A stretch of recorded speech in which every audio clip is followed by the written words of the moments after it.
The injury bug was on the prowl last night in Arizona, and it was eaten by the injury scorpion, who then came at the Boston Bruins in a big way in a 4-3 overtime loss. Let's talk about it all on today's episode of Locked On Boston Bruins. You're Locked On Bruins, your daily podcast on the Boston Bruins. Part of the Locked On Podcast Network, your team every day.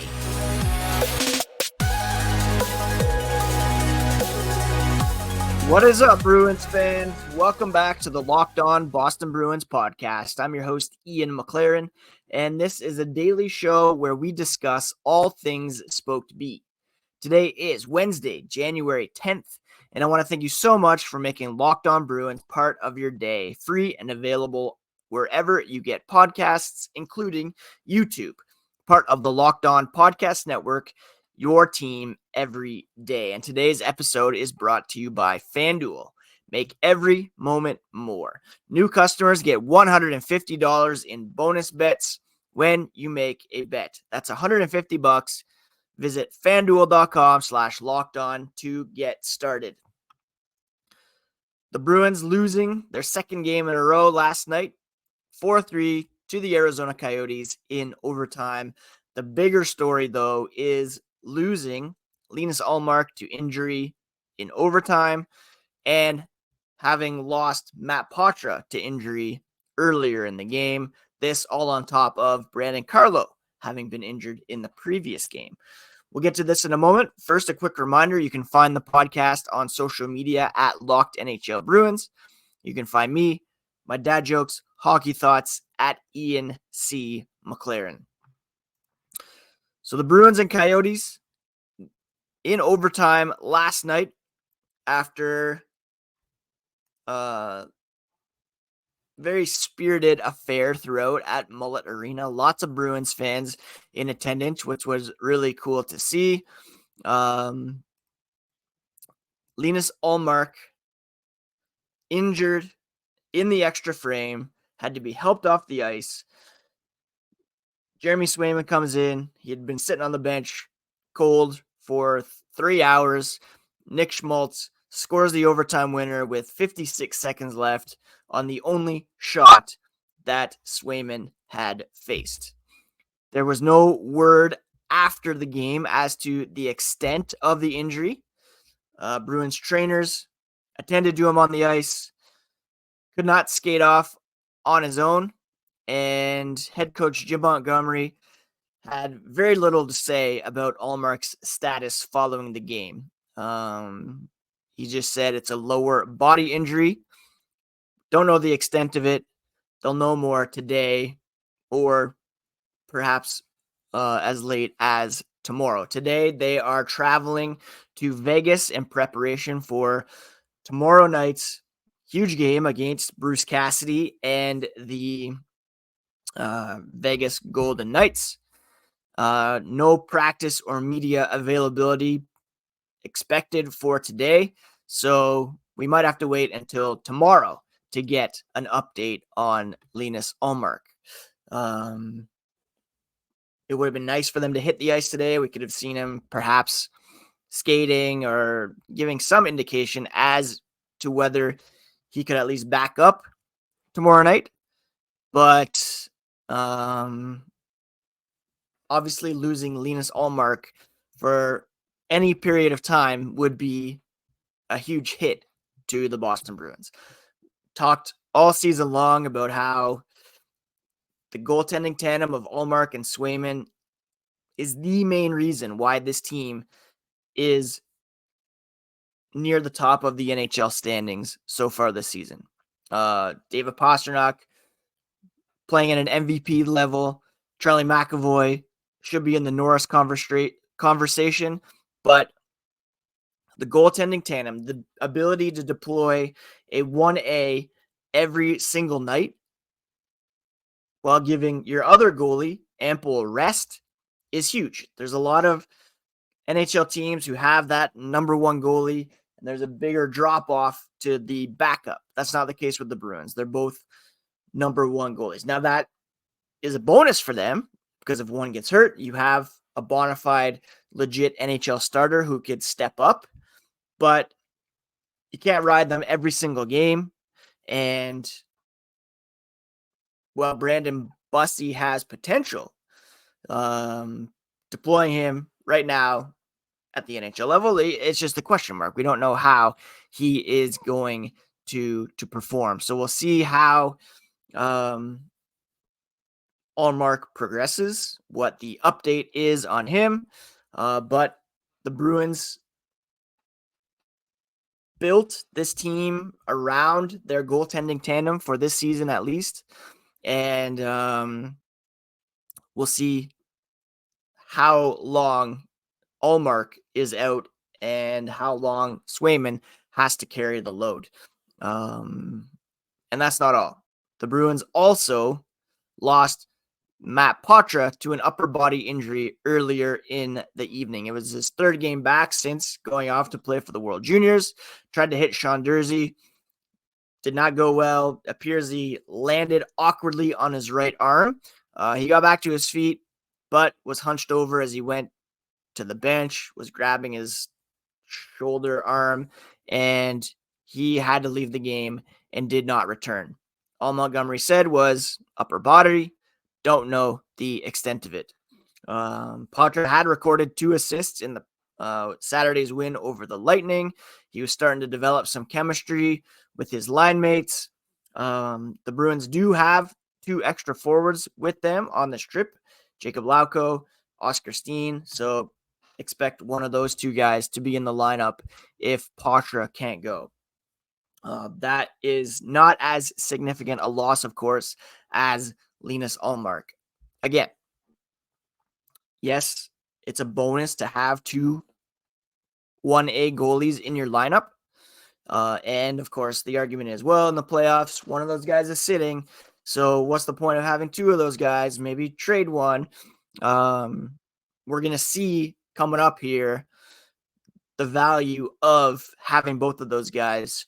And the moment, if and when Swayman begins to falter, that noise will just even get louder, and you'll start to appreciate how smart Don Sweeney was to keep both of those guys around for this season at least. That is the reason why this team is where it is in the standings.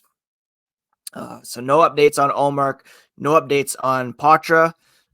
There were some positives in this game, however, and we'll touch on those here coming up as the podcast continues. All right, the NFL playoffs right around the corner, and there's no better time to get in on the action with FanDuel, America's #1 sportsbook. Right now, new customers get $150 in bonus bets guaranteed when you place a $5 bet.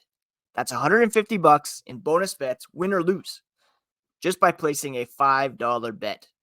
The app is so easy to use, and there are so many different ways to bet, like live same-game parlays, a parlay hub where you can find the most popular parlays, and they also have a new Explore tab where you can find betting options as well, and so much more.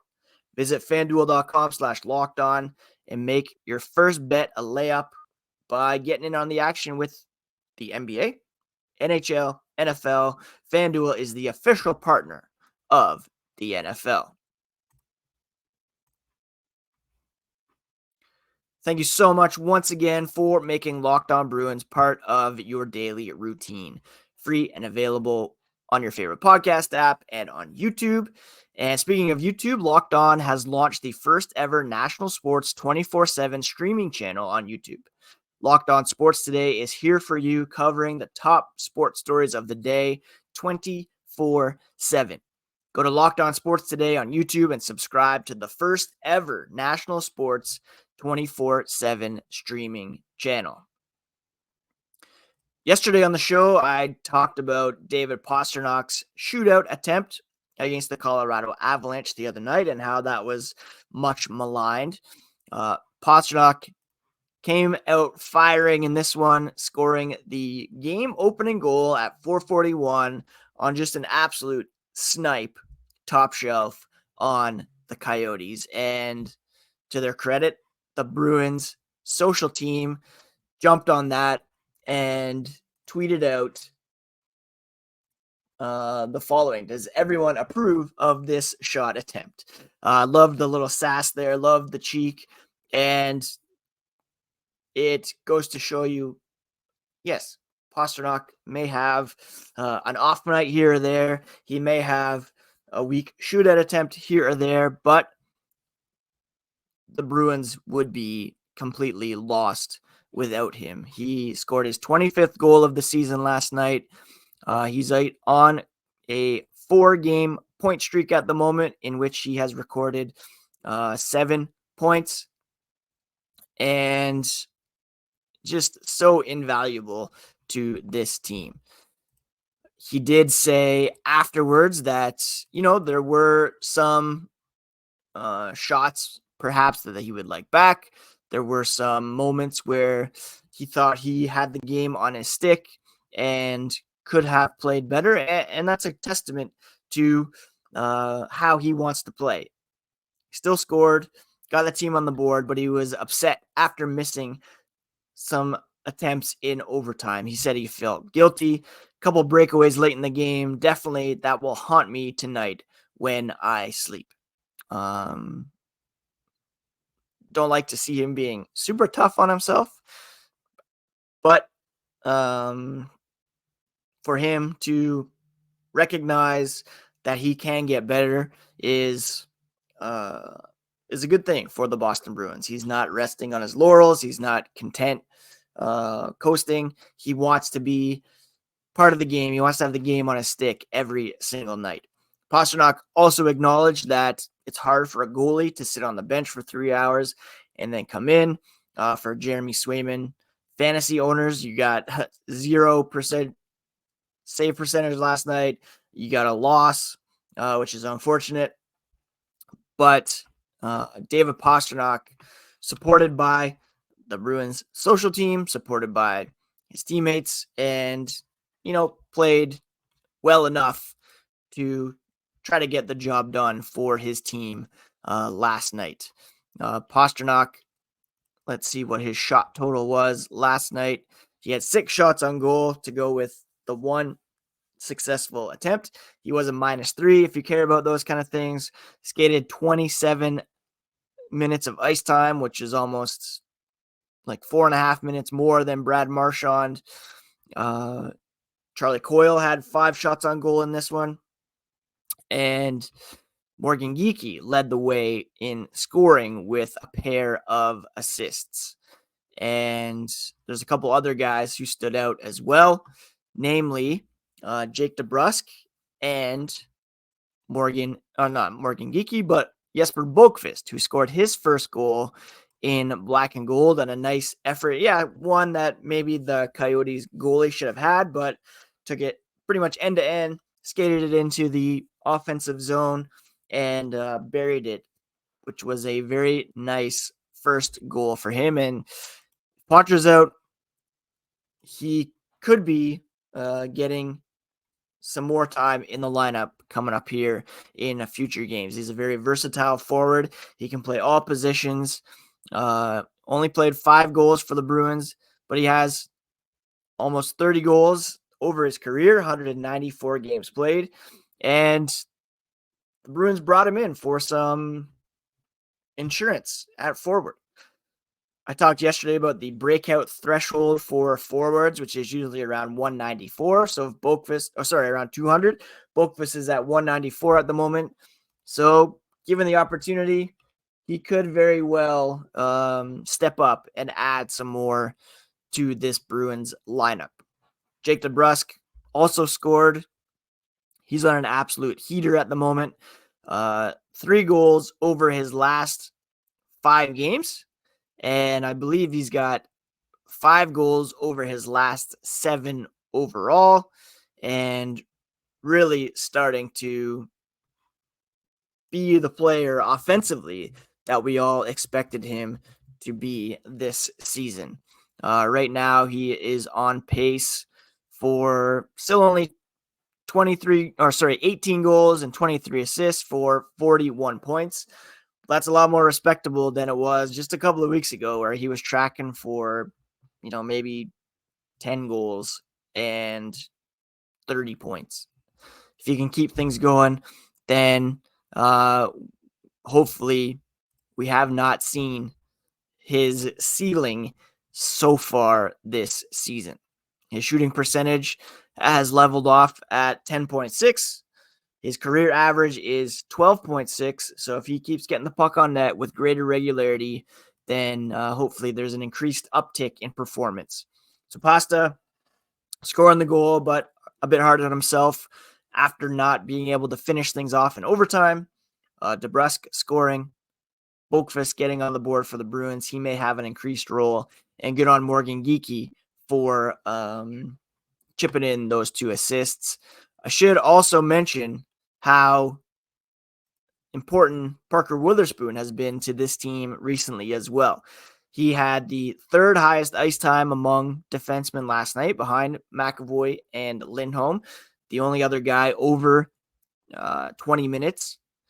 He had 3 hits, no shots, but he was a positive when he was on the ice. He's playing on his offside at the moment, and kind of a underrated addition to the Boston Bruins lineup at the moment, with Brandon Carlo out and with Mason Lohrei also in the lineup. So it's important for Wotherspoon to continue to play as he has. All right, let's touch on a couple other Bruins news and notes here as the podcast continues.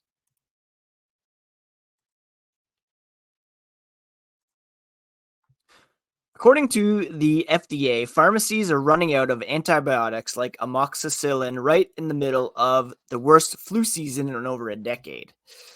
The Jase case is here to help. Jase Medical offers a pack of 5 different antibiotics to treat a long list of bacterial illnesses, including UTIs, respiratory infections, sinusitis, skin infections, among others. This stuff can happen to any of us. All you need to do, though, is visit jasemedical.com and complete your physical encounter. It will be reviewed by a board-certified physician, and your medications will be dispensed by a licensed pharmacy at a fraction of the regular cost. It's never been more important to be prepared than right now. Go to jasemedical.com, that's JASE medical.com, and use offer code LOCKEDON to get $20 off your order.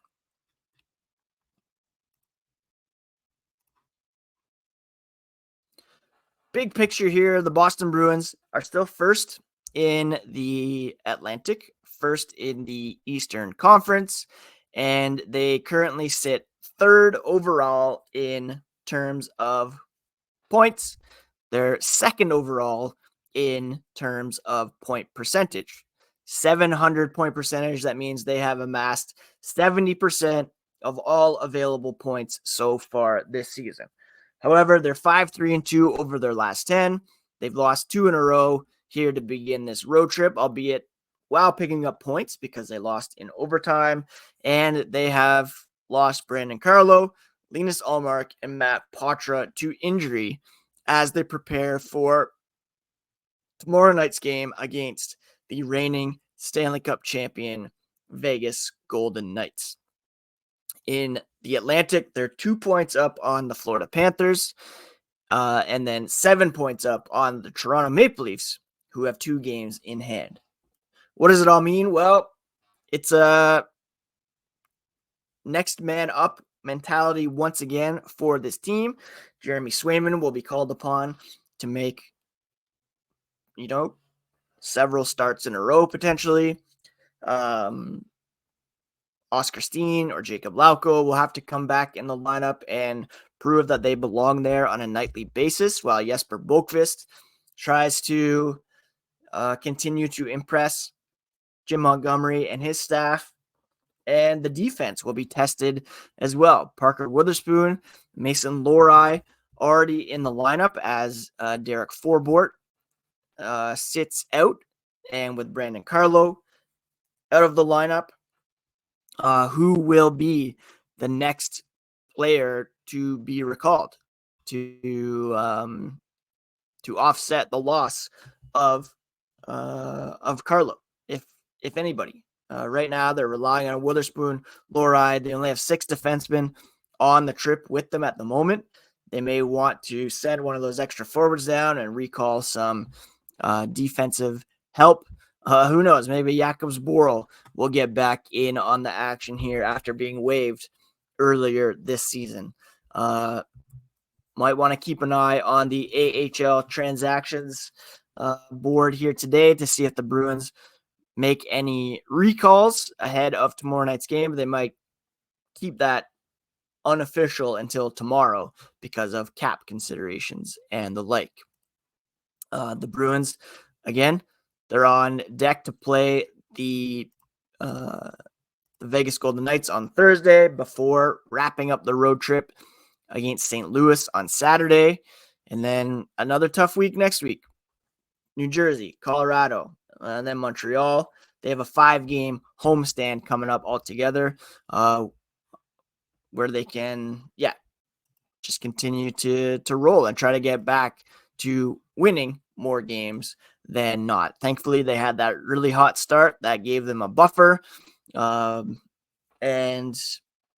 just really hope that Linus Ullmark is not out for too long here as the Bruins near the halfway point of the season tomorrow night, and we look ahead to the trade deadline and the postseason. So not the most cheerful updates today, but we press on and we get ready for tomorrow night's game against Vegas, which we'll preview on tomorrow's episode, as well as bring you the Atlantic Division power rankings. Thanks so much for joining me here today, friends. I hope you're all doing well, taking care of yourselves, taking care of each other, and we'll talk to you again here tomorrow on Locked On Boston Bruins, part of the Locked On Podcast Network, your favorite team every single day.